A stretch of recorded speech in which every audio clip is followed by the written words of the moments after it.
Webinar. My name is Biharilal Deora, and I'm part of the CFA Society India. Day job, I work as a director with Abacus Asset Manager, which is a Category 3 alternative investment fund. I want to welcome all of you to today's webinar with Moniz, who is a CXO career coach on managing your career in uncertain times. A brief background about Luis. Luis is a postgraduate, from Indian Institute of Management, Ahmedabad, 1978, and he has also done his MS Finance from University of Illinois at Urbana in 81. He has spent almost 30 years in his career across various, multinational organizations, including Standard Chartered, where he was in charge for merchant banking, Banque Nationale de Paris, again, where he was heading the, merchant banking in India, Industrial Bank of Oman, TAIB Bank, etc. For last almost 15 years, and Luis, correct me if I'm wrong, Luis has been, the CXO career coach and leadership coach as part of his firm called Front Runner Career Advisor. It's a niche coaching and leadership development firm focused solely on the senior management level. In today's webinar, Luis is going to talk about various aspects of managing your career in unique time. Thank you, Luis, for joining us on the webinar and enlightening our members and candidates. And go ahead. Thank you, BD. Thank you for that introduction. So I was actually, after spending many years in banking, I made a shift into headhunting, and I was doing CXO level search work with a couple of large search firms for 6 years, and then for the last 10 years, I've been a coach, mainly focused on careers. And I am glad to have this opportunity to speak to all of you. I have not used the word crisis or uncertain or disruptive times. I've called it unique times, because I truly believe that these are very unique times, because it's an opportunity for all of us to learn, to get some special experience, and to gain skills that we would never get in normal times. I also want to clarify a very important thing, that I am here not as an expert, but as a co-learner, because what we are seeing right now is something that none of us in our entire careers have seen before. And so I'm learning as we go along, and I'm going to share some perspectives, some ideas in the second half of my presentation, as well as give you a to-do list to work on. And hopefully some of that will make sense for you and you'll have some takeaways. For those of you who stay on till the end of the presentation, you'll get a copy of the PowerPoint in a PDF file. And so I hope all of you will stay till then. Yeah. So I'll start my presentation. I'm going to start with I'm going to start with the quote. Everybody's heard the term black swan, but I just want to read it out so that everybody is on the same page, because people have different ideas about what a black swan event is. And what Taleb says, it's an event that comes as a surprise, has a major effect, and is inappropriately rationalized after the fact with the benefit of hindsight. A high-profile, hard-to-predict and rare event that is beyond the realm of normal expectations in history, science, finance, and technology. It will lead to a psychological bias that blinds people to uncertainty and to a rare event's massive role in historical affairs. So what we're seeing right now is clearly has an impact on science, finance, as well as technology. And of course, on all of our mindsets. In my 40-year career, I have seen very many ups and downs. Starting, if I remember right, there was a Latin America debt crisis in 82. Then there was a Black Monday stock market crash in 87. Harshad Mehta, I don't know how many of you have heard of him, but there was a huge scam in India in 1992. 96, 97, there was the Asia financial crisis. Then we had the dot-com bubble. We had 9/11 happening, and finally many of you have seen the global financial crisis that happened in 2008. But I have never seen anything like this before in my 40-year history, and I really call it, and the picture that I've used is a flock of black swans landing one after the other in a matter of days. As we have seen, and from all the charts, the markets have moved from bullish to bearish in a matter of just 16 days. Even in the earlier times, it was a month or 2 months, and sometimes much longer before the markets turned. However, these are unique times, but they're also opportunities for us to learn. And the fact of the matter is that nobody truly understands what's going on at this time. Okay. People have conjectures, they're making predictions, they're talking about what could happen. And I'm just going to share a few of, what people are seeing happening out there based on my conversations with a few of my friends and associates as well as clients, and what I've been reading online. But of course, these are just what people are expecting. And I'm sure all of you have, many of you have seen this already, but I'm just going to go through it quickly. So everybody says that business models are going to get redefined significantly, right? There are opportunities to enter new business lines, but open very briefly. I mean, Diageo India, which is a spirits company, in the liquor business, with its factory shut, with all the shops closed, has now started up a business to manufacture hand sanitizers, and they set this up in barely 5 days, and now it's going to be manufactured across all their plants all over India. So there are opportunities out there. Everybody's expecting hiring and pay freezes across sectors, and especially all parts of BFSI. People are expecting that companies will reduce headcount, perhaps permanently. People are expecting that employees will be asked to work from home again permanently. And the gig economy is a new term that is becoming very popular, where people are hired for short-term roles, and they're really specialists who come in like a CFO or an HR head, and other people who come in for specialized jobs. Other short-term effects are, with this virtual world, decision making is much quicker now. There's less bureaucracy. It means that the work processes have changed. There's also an expectation to get things done very quickly.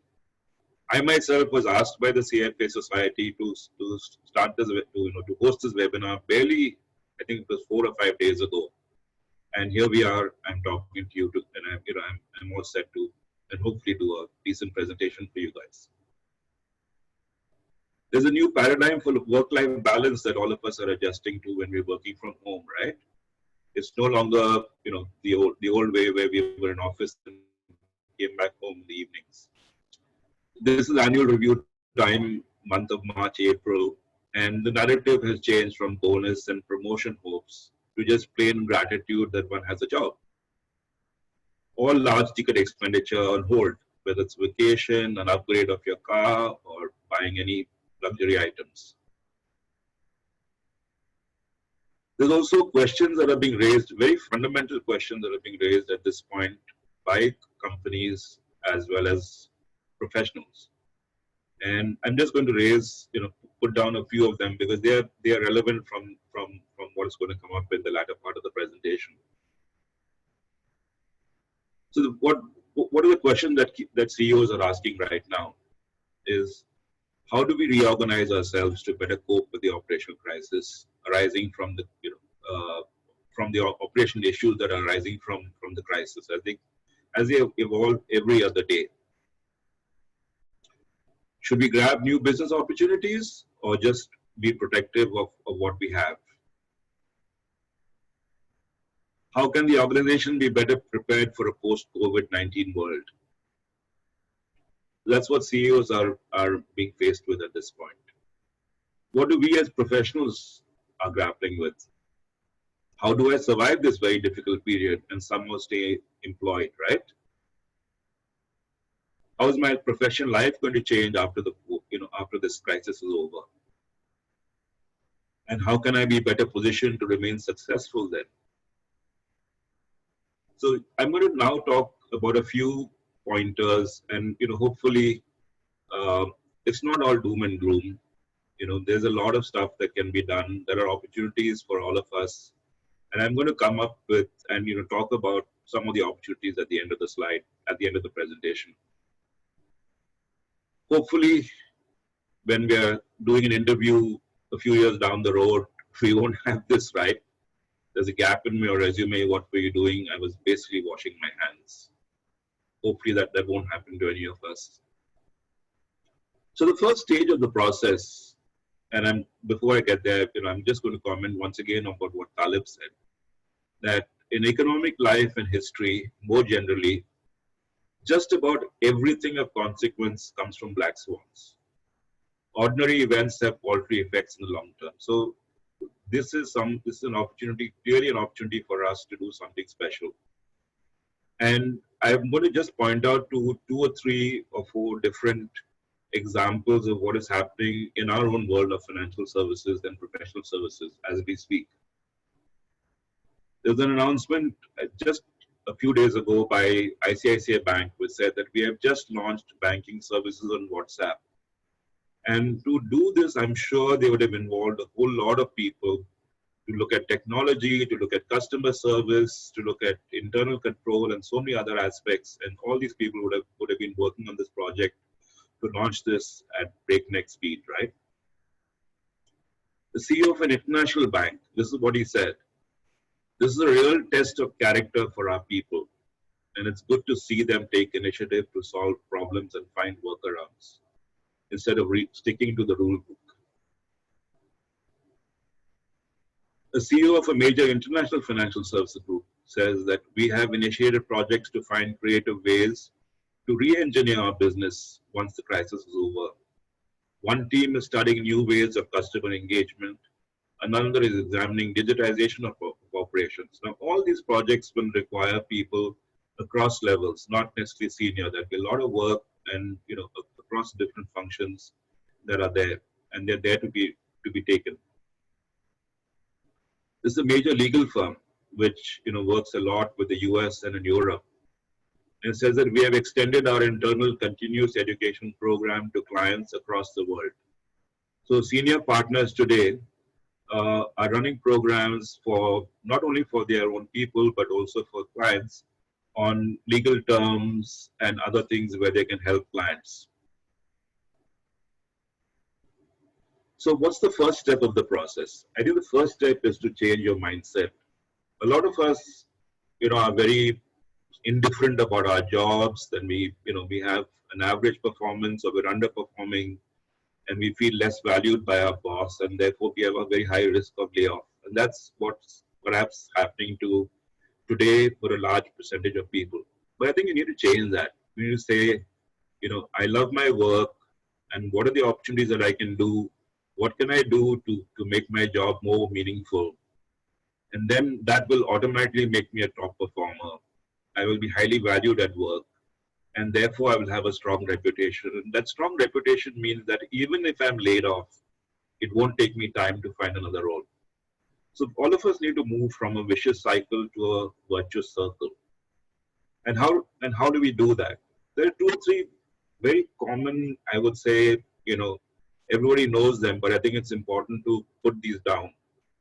We're going through very difficult times. And in difficult times, it's very important to maintain your well-being. And because as a corporate athlete, you've got to be completely at your top performance levels at this time. What does that mean? It means you have to eat healthy, exercise daily. You're no longer commuting. You're no longer walking around the office. You're sitting at home most of the day. You need to be walking around even at home, or perhaps walking, outside or in a safe place where where you can manage. I'm not saying outside, out, but maybe even in your building area or some place that you can exercise daily, or if you have a treadmill at home. Ensure that you get sufficient sleep.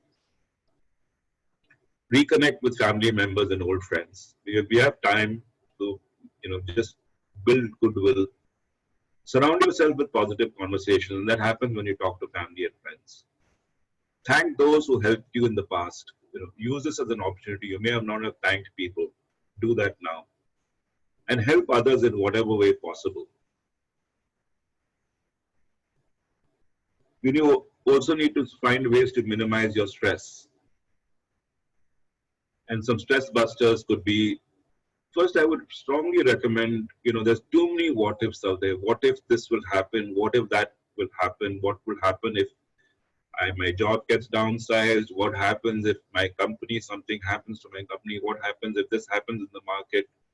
Ignore all that, because all of us don't know what the future lies. None of us know. Not even any expert can make the right prediction at this time.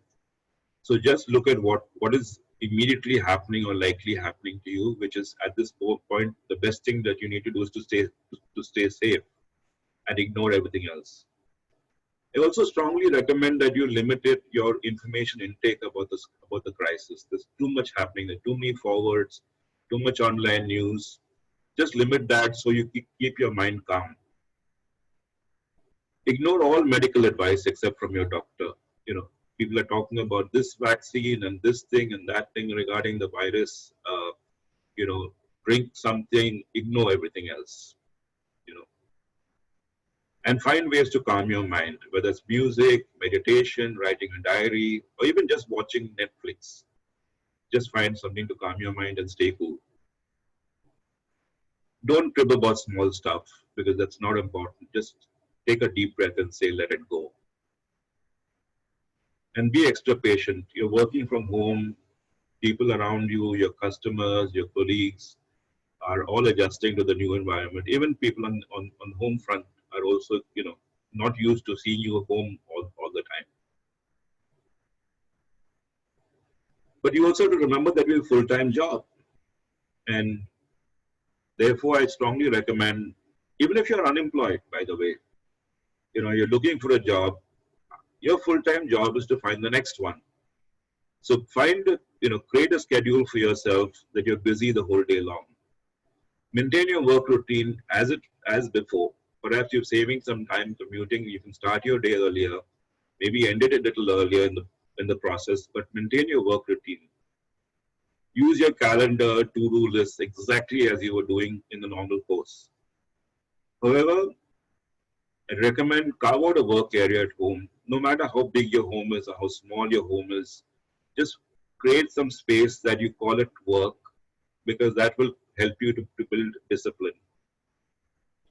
Minimize distractions, if your kids around or a neighbor drops in or you receive calls, behave like it's your normal work day and cut out all the distractions as much as possible, because this is the time when you need to be performing. You need to be performing at a much higher level and not, this is not downtime. And learn to collaborate. There's so many apps that people are grappling with. I'm sure a lot of us have learned Zoom in the last few days. And many other tools that are there to make decisions in a virtual mode. I don't know how many of you have heard of the term Gen Flux, but it's a term that I have been using now for, I think, the last 3, 4, 5 years, because I really love the idea. And it was coined actually by Fast Company magazine, not recently, but way back in 2012, if you believe it. Yeah. So what does Gen Flux mean? We've all heard of baby boomers, Gen X, Gen Y, millennials, etc., etc. And these are all, you get these labels based on your year of birth. It's like karma. So you can't be a baby boomer if you're a Gen X person, or you can't be a millennial if you're a Gen Y person. While Gen Flux is a psychographic. It's a state of mind. And you can be a Gen Flux person at any age. So basically our brain, and a little bit of psychology here, our brains are tuned to seek certainty and stability. And anything that is uncertain is treated as flux and is unwanted and it's discarded by us. And in this scenario, in this time, we have to change that. This is a huge opportunity for those who are prepared to embrace the instability and say, what is the opportunities out there? What is it that I can learn? What is it that I can, what is it that I can gain? And, it's really needs a mindset for somebody who enjoys reworking stuff, and aligning themselves with the ever-changing situation around. Performance norms are also redefined greatly, and I think I would strongly recommend that we follow these. First is, of course, everybody knows all the KRAs, budgets, targets, annual reviews, targets, whatever was set even as recently as 2 or 3 or 4 weeks ago are all out of the window, right? So how is performance evaluated? It's now evaluated how you contribute to solving problems as they emerge every day. Step up into your boss's responsibilities. They're busy sorting out critical issues. They need help. And if you can step up and step into some of their responsibilities, not only you'll be, helping them out, but you'll also be learning to do your next level role at the same time. It's a huge opportunity. Volunteer for projects beyond your pay grade. Look what happened yesterday. I mean, you had the Prime Minister, Narendra Modi, taking the initiative to set up a task force that is across the world. And that's not his normal job. His job would have been to really solve the problems that are going on right now, right? But he stepped up, he's taken on a project that is well beyond his pay grade. I'm not asking you to do something similar, but look for where you can do what is it that you can do that's beyond, what is it above and beyond. It's not just above and beyond in the old ways that was described, but beyond your pay grade is something that is much beyond what you be expected to do in the normal circumstance. Think of we instead of me. It's no longer, see how you can collaborate, how you can build relationships, and avoid being transactional. And this is the time when you need to be in touch with your customers and stakeholders even more. This is the time when they need you. So network even more with them and assure them and add value there. I love this picture because it shows that teaching and learning are actually mirror images. And the more you teach, actually, the more you learn. So I would strongly recommend that this is an opportunity to teach as well as learn. We are saving time, maybe an hour, 2 hours, some of us 3 hours in daily commuting. Use that time to learn. Find ways to learn from your colleagues. Think about topics that you can learn from them, or you can teach them, or you can share knowledge together, or you can discuss something that's work related, or it could also be with old classmates. Connect on Zoom or connect anywhere else and run these sessions so that you learn from each other. Focus on skills that you need for the next role, because that's important. So see what is it that you need to learn and see how you can gain those skills. Train others in your organization. Do you have a specialized know-how? Do you have something that you can add value to others? Is there a topic that could be useful for everybody else and can be communicated in a virtual way? Offer to run the program, and I'm sure there'll be a lot of people ready to sign up. Do you have any knowledge that you could share with customers or stakeholders at this point, and see how you can run them? That just like the law firm I talked about is running training programs for their customers. Do you have a talent or expertise that could be offered on social media? And this is even more relevant for people who are in the process of finding a new role and getting stuck with not getting some interviews, and they need to be creative and find something different in which they can monetize and make some money at this point. So this is a theme that I talked about, and I'm going to share now a few points that I'd say 6 things that you need to do every day. And I would suggest even you could just either print this out, because I'm going to share the slides. Just print it out and put it on your desk at home or wherever, so that you can, and you need to ask these questions to yourself every morning. Okay. And the first question is, are there any new issues in my job function that need to be addressed? What solutions can I suggest? Because new issues come up every day. So you need to think about this every morning. Which customers or stakeholders are facing issues where I could be of help? Are there any creative projects where I can contribute? What specific ideas could I suggest to the project lead? So even if it is somebody very senior, if you can go to them with an idea, they will get you onto the project, and this is the best way to get tagged on and to be able to join the project team if you can show that you can contribute. How can I help my boss to be more successful? This is linked to something that I said earlier as well. But the more you can help your boss, the more you learn, the more you gain skills for your next role. How can I guide junior colleagues to solve their issues today? And what are my opportunities to learn today? So these are the 6 questions I would say each of us need to ask. You can come up with your own set as well, but create a set of questions every day so that, or create a list that you can ask questions every day, because this is the opportunity to learn. And and since the situation is changing every day, you need to ask these questions every morning. And I'm going to end with a slide that I saw just yesterday, actually, in the LinkedIn profile of somebody from the CFA community. I don't want to embarrass this person by mentioning this person's name, but I reached out to the person, and the person told me that it was written actually at the start of this person's career. And it's really very meaningful, and I would suggest that each of us think about this, something that I'm going to show you now. And this is what the person said: I wish to be recognized as a person of knowledge and ability in my chosen field, committed to continuous learning like a professional athlete, gain ability to enjoy working in a variety of cultures and settings, attain a level of professional competence that would make me feel satisfied and the organization proud in having me. I think if all of us just focused on this, on continuous learning, ability to work in different cultures and settings, and gain a level of competence every day, you'll find that this is no longer the crisis situation, this is no longer disruption situation. Your worries will be less because you'll be actively busy contributing to solving problems in your organization.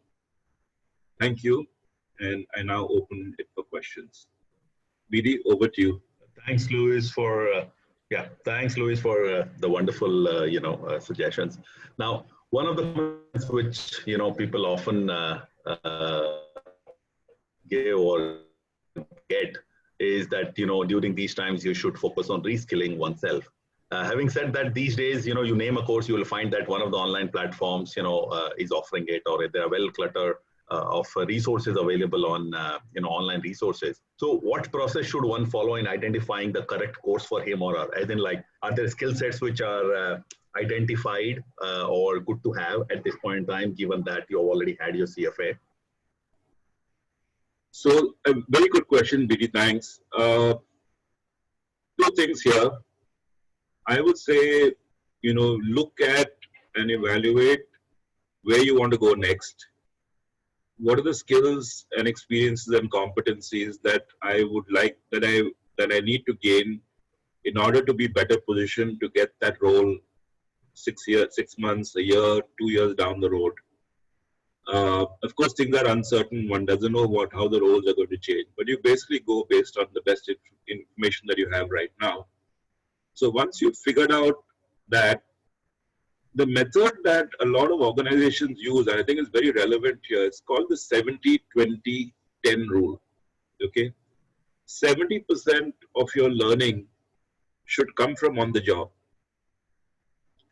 20% should come from, I would say, mentoring or learning from your boss, or or teaching others. And 10% actually comes from training programs and from courses, etc. So that's the rule that most organizations follow in normal times. I think it's even more relevant here today because if you're able to get in and solve problems for your organization, you're going to get much more than 70% of your learning. The skills and experience. I mean, I wrote a book 3-4 years ago called Uncornered, and one of the chapters in that book is about what do you do during crisis situations. And the stories that I got at that time from people in financial services who were there when the global financial crisis happened in 2007-8, and what they learned is absolutely amazing. And therefore, this is another opportunity for all of us to learn. Yeah. Great, Louis. Yeah, great. On just as a reminder for participants, please type in your questions in the Q&A tab. CFA Society is taking this initiative to host one webinar every day, and the current webinar, Louis' webinar, is also part of the series which we are doing. You will find more details on our website. Louis, moving on to the current situation, which is COVID-19, and you mentioned a bit about staying productive. Can you provide some more, hands-down tips on, 3 different situations? So if you're currently searching for a job, how has obviously this impacted, and obviously what you can do now? If you need some sort of gig work fast, you need some sort of experience and everything is locked down, what can you do? And if your company has asked you to work from home, I think the third part you have answered by saying try to be more useful to your boss and try to solve a problem. But the first 2, if you can give some more examples, that will be helpful to our audience. So on the first 2, I think the first 2 are interlinked to some extent. If you're looking for a job, finding a gig type of role is one of the answers. But I would say it all depends on your personal situation. Some people may have the luxury of having, another member of the family that has an income stream going. So, while you're looking for a role, there could be a spouse who, has or if you're a very young person just starting out careers, and, you could have your parents who are still supporting you in the process, in which case your whole timeline to find a role and your desperation to find a role, I'm using the word very, purposefully, is different. So if you're able to learn, if you're able to grow, if you have the luxury of time and, you're not in a hurry to find a role, then, it might be a good time to spend time learning, doing some course, enrolling yourself into various things and learning, networking, talking to people, reconnecting, because I think it's important to network in order to find a role as well as to be able to learn and grow. So if you're not in a hurry, then that perhaps could be the bigger focus, because hiring is going to be on hold for some time. But if there's a need, if there's an urgent need to find a role, then I think you have to find a solution. You have to look at how you can monetize. Do you have any skill? Do you have any experience? Do you have any talent? It could also be that depending on your seniority, but if you're not very senior and you're ready to help, there's a lot of opportunities. I mean, today there are, for example, and I'm giving a very, perhaps a crass example, but it's something that could be very relevant. You're living next door to a supermarket, and the supermarket is open, but they're struggling to have people to help. Even if you can become a store manager for a short period of time there, the company, the supermarket would be very grateful for you to help, and you get paid in the process. And it's only a temporary thing till the crisis comes, but it's some way that you can stay gainfully employed. It's a sort of a gig job, but I think people will understand. The other thing that you need to think about, and this is not just for people who are working or who are unemployed, it's for everyone, is to see, is your sector likely to change very drastically, and therefore do you need to make a career switch? And if the answer if it's in the area of imponderables, and it could be depending on a multiple what ifs, then you could ignore it. But if you see the writing on the wall and you see that's going to happen and it's imminent, then you need to start thinking about what skills and experiences do I have that's fungible into other sectors, and which other sectors could I move into. For example, I made a shift in 2004. I was a banker. I was working overseas. I came back to India. The market for investment bankers was, at that time, was tough because 9/11 impact was still going on. And I moved. I made a shift from being what I used to, I proudly say I was doing M&A of companies, and I started to doing M&A of people. And I became a headhunter at the CXO level. So we need to reinvent ourselves. Thanks, Louis. You mentioned about changing business, post the COVID world, and there are already obviously a few houses out there who have announced shutdown of businesses or layoffs or cancellation of their M&A plans and stuff. Now, if I have to choose something right now, I mean, you have an offer from an investment bank or maybe an offer from sell side. Is it too risky to join some of those outfits right now? I'm not an expert in investment banking or any of those areas, but I think risk is a matter of if you have a strong market reputation and you're confident that you have skills and experience, finding another role is not going to be difficult. I know there was a case of. I'm just going to share a story which I remember very, very, quite clearly. I'm going to mention the person's name also. Sandeep Ghosh, who I think he still was the CEO of Bharti AXA Life, and before that he was a banker for many years. Sandeep had moved from, I think ANZ it was, and he moved to RBS. Just about the time when the global financial crisis happened. And he moved, not only job roles, he moved from India to Hong Kong at the same time. And the day he moved, or a day or two later, RBS collapsed. And his role completely changed from, being the head of commercial banking for Asia Pacific to actually finding a buyer for the business. And, but he landed on his feet later. So I think if somebody's got a good reputation, it's okay to take a risk, because if one doesn't know what's going to happen, right? You don't know whether sell-side job or investment banking. It could very well be that because the markets are bad and a lot of companies want to sell, there's a huge demand for M&A work that could come up maybe 6 months later. Sure. At this point in time, there are a lot of people who just want to go for a particular role, be it a M&A or a buy side or a sell side. So as a fresher, should one be open to option and possibility, or be very selective about the job profile he wants? I think at this time you can't be choosy. You take whatever you can, look at it from the skills and experience that you're going to learn. I think at a junior entry level, it's the skills and experience that you're going to learn, which are typically fungible across different sectors. So I think that's the learning, and you take what you get. And for people who want to change or switch their careers, I mean, they're working in finance and want to move to investments, or working in IT and want to move to this. Would this crisis create opportunities or more challenges? At this point, I think the best is to stay where you are. You don't know where it's going to go, what's going to happen. We don't know how long this lockdown is going to last as a starting point, right? So I would say if you have a role, contribute to solving problems and learning there.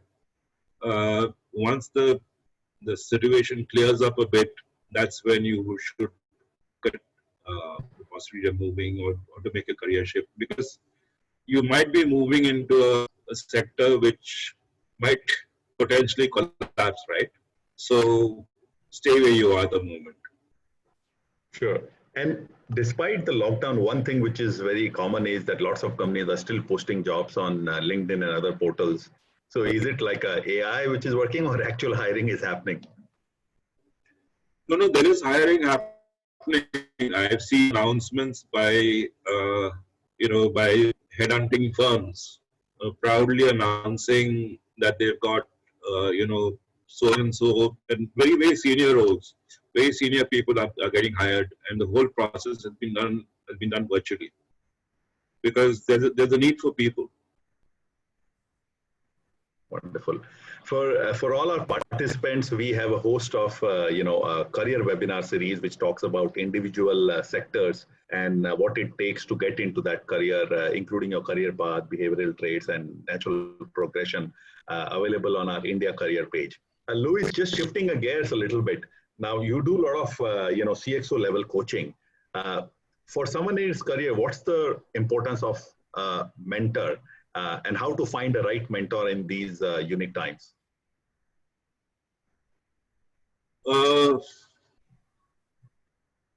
I think mentoring is, I'm a strong believer also in reverse mentoring, by the way.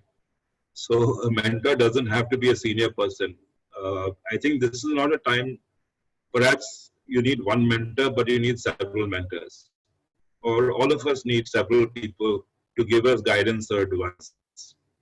So it's where we can, you might reach out to somebody for guidance or advice, and there's something that you can offer that person at the same time. So even though you're a junior person talking to a senior person, see about where you can contribute, where you can add value to that person. So do it both ways, and then you'll have a more enriching conversation, and both of you will learn. So yeah, multiple mentors at this time. And something related, I mean, a lot of people, tried reaching out other people on LinkedIn, maybe just sending their CVs or, are trying to network. How best they can use LinkedIn for some of these coachings or mentoring or finding job options? I mean, is there a better way to use LinkedIn?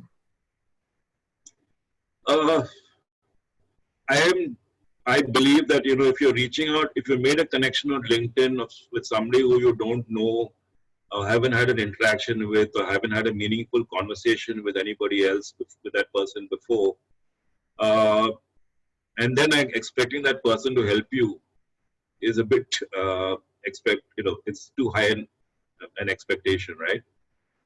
So you have to reach out to people who you know, and see, how they can help you out in the process. So if it's a mentor, or you want to, get help from anybody, even for a job search, it has to be through your network. And it doesn't matter if you don't know a lot of people, because ultimately you need one role, you need one offer. It's not that you need, whole spate of offers to come. And even if one person and that person can make an opening for you which results in a job offer, that one connection is enough. But yeah, you may need a few connections, but reaching out to people who you don't know may not be productive. It'll be frustrating in my mind, because all senior people are getting hit by multiple requests. I'm sure you, BD, are receiving a lot of requests every day, right? I do. And just sharing a personal anecdote. I mean, everybody obviously wants me to refer or obviously get a job. But if you ask, if you reply back and ask them one simple question, tell me 3 reasons why one should hire you, hardly, less than 20% of people reply.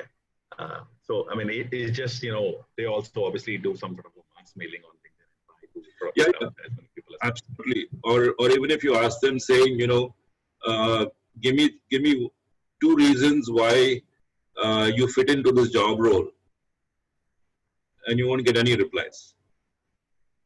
Yeah, it's a classic case. One common thing which keeps on coming again and again is, and I think we may have interacted on this before.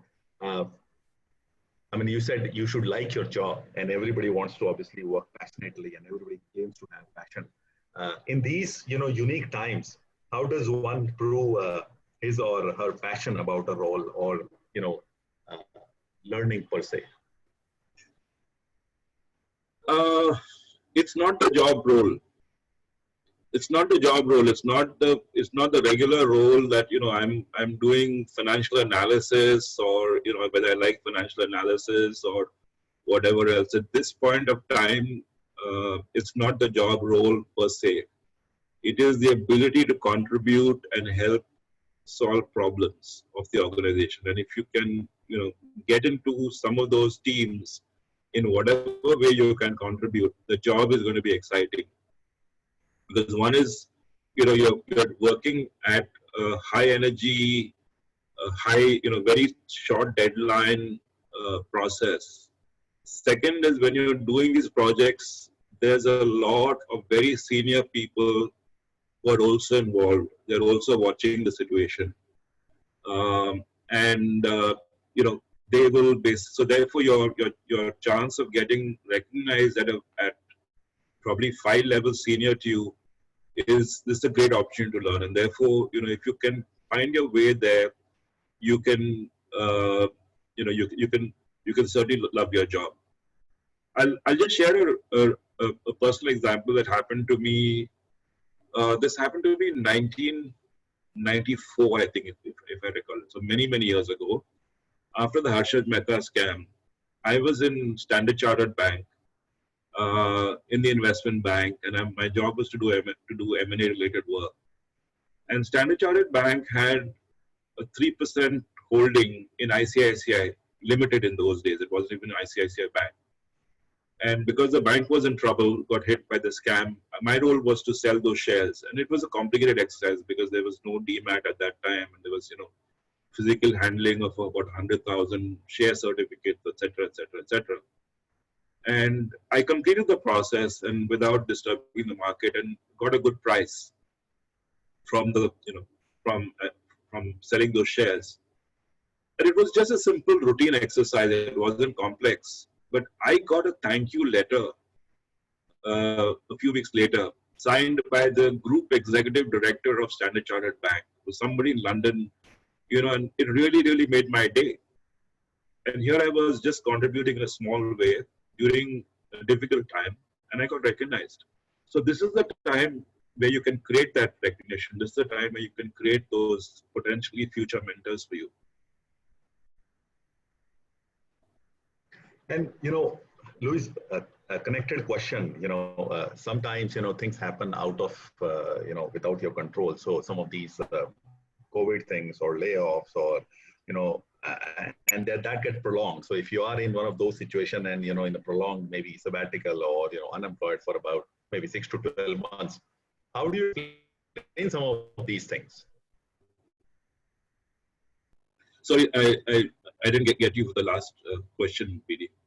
So there is a question saying if you have a gap in your CV because of, like CFA exams have been postponed, you are about to start your internship, but, there is a lockdown, or you are unemployed for 6 to 12 months. How do you explain some of those, breaks in your career and get back? So the first thing is to be honest. Some people try to make it out as, doing some consultancy and we were laid off for reasons beyond your control. It's okay to say it, and if you say it, you put it on the table, then people understand that, you're not somebody who's an average performer for us, because, if you're somebody who's a poor performer, then you try to hide these things. So you just say it, yes, my organization went through a difficult time and I got laid off, and it took me time to find a role, and this is what I did. And if you can say about how you spent your time learning something, or, using yourself in a way that you're growing as a professional, it's fine. And ultimately, over a long period of time, everybody has got a career now of, 30, 40 years or more. A blip of 6 months gets evened out. It's the same story for, people who take a sabbatical or take a break for whatever reason, if they want to go to study, or they want to, for a woman professional who wants to have a baby and sort of take things easy for some time.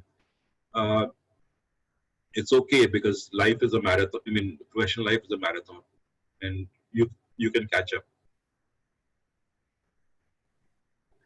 I like the phrase marathon. I think everybody's career is a marathon, and sooner or later you will end up catching.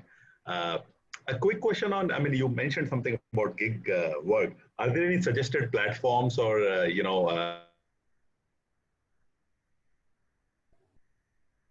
Sorry, BD, I lost you. Hello?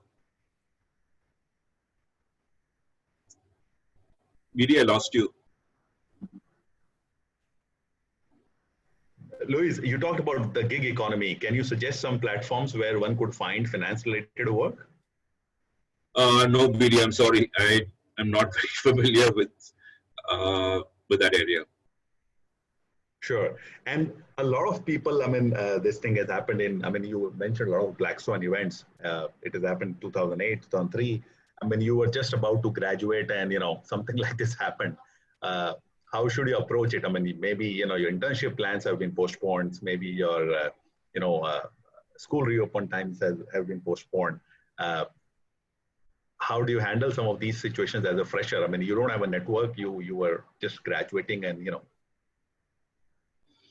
No, it's very tough. It's at that level, at that age, it's very tough to accept,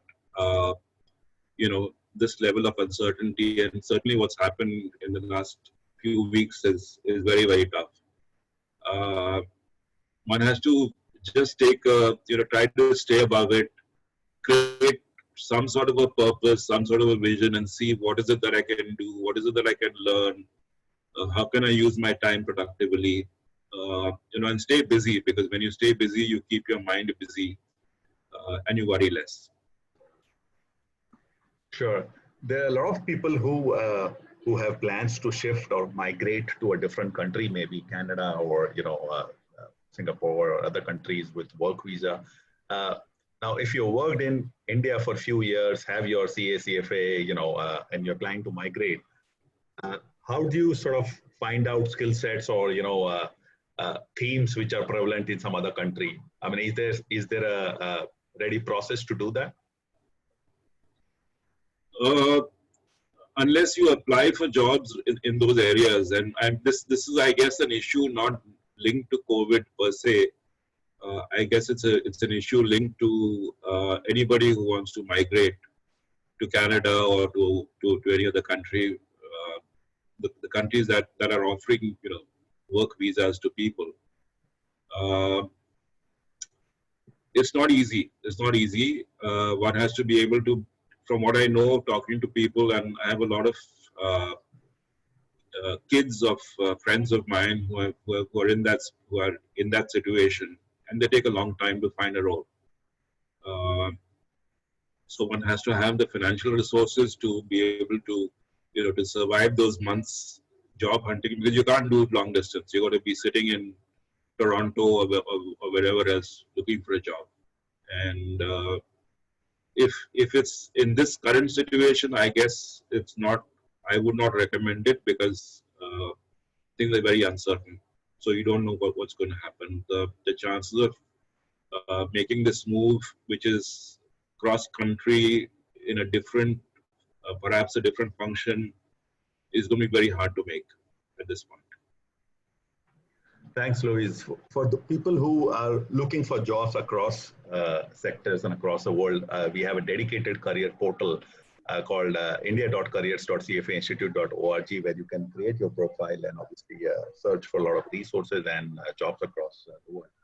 You need to obviously, be there and apply for jobs rather than sort of trying to be online. A quick reminder, as I said, we are doing one webinar a day, every day till April 15th. Tomorrow's webinar is quite interesting. It's about practitioner insights on dressing for success. I would strongly recommend those who have attended today's webinar on career management, attend tomorrow's webinar also on how to dress for success. Luis, at this point, I don't have any more questions. If you have any closing remarks, please go ahead. And for participants, there will be a small survey link which will be shared towards the end.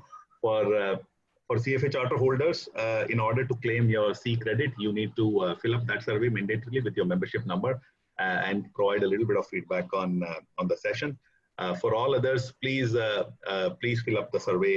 It will help us design your content delivery better. Luis, over to you. No, thank you so much, BD. I love talking to CFA guys. I've been doing this now for a few years, and it's always wonderful because I learn a lot in the process. I had to spend some time preparing this webinar, and I learned. It made me read. It forced me to learn. Thank you for that. And I'm very active on LinkedIn. I keep on posting career-related stuff every other day, 2-3 times a week. So feel free to reach out to me on LinkedIn and connect with me there. Many of you have connected with me already, but I'm very happy. If I just see anybody from CFA, I just accept the connection, and you're happy to, or just follow me, and you can keep on getting career related stuff. For starters, I would recommend following Luis and also reading his blog, which he writes on WordPress. A lot of great insights you will be able to find there. The link to the presentation has been shared with all of you, and the video will be posted on YouTube after a few days gap. Thank you so much for all of us, including Luis and CFA Society India, for joining the webinar from across the world. Thanks a lot. Thank you. Take care. Bye. Take care.